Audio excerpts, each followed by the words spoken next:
Once we accept the assumption that PPP theory was holding in a certain base year T0, then testing PPP theory using consumer price indexes is very simple.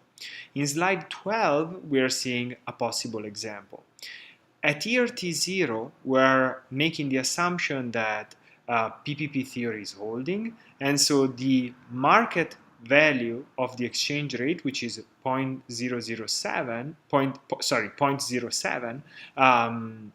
coincides with the purchasing power parity theory exchange rate.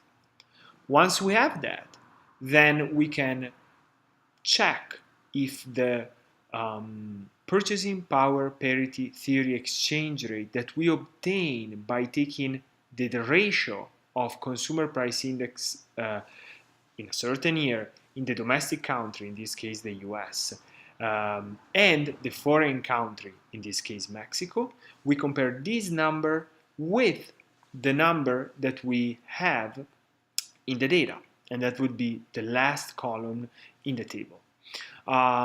Once we have that, we can do it for multiple years, and then we can see whether there's a positive relationship between the exchange rate of purchasing power theory that we compute and the market value of the exchange rate.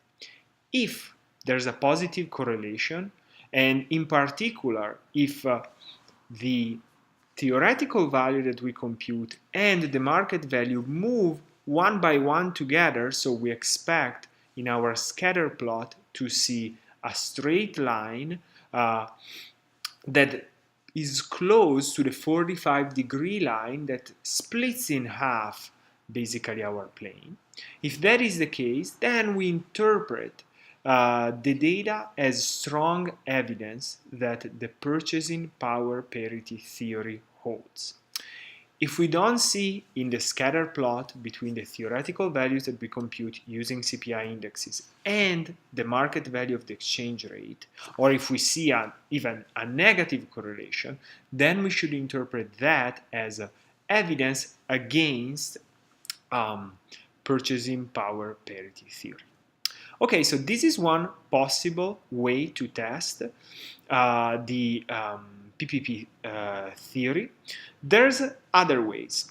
We'll introduce in the next slides a procedure based on the real exchange rate. The real exchange rate is nothing else but the market exchange rate multiplied by a ratio of price levels.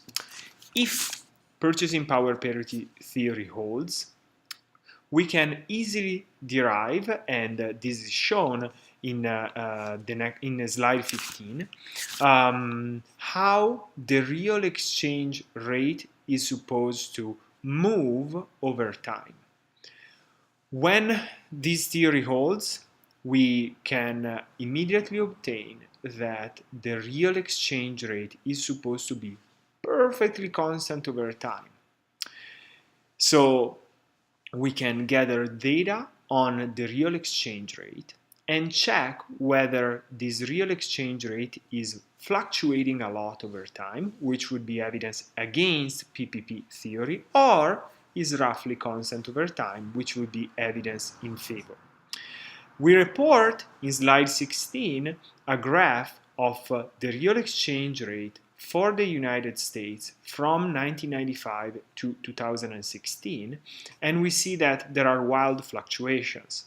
The fluctuations are more than 30% of the base value in 1996. So the tests based on the real exchange rate seems to point against purchasing power parity theory to hold in the data.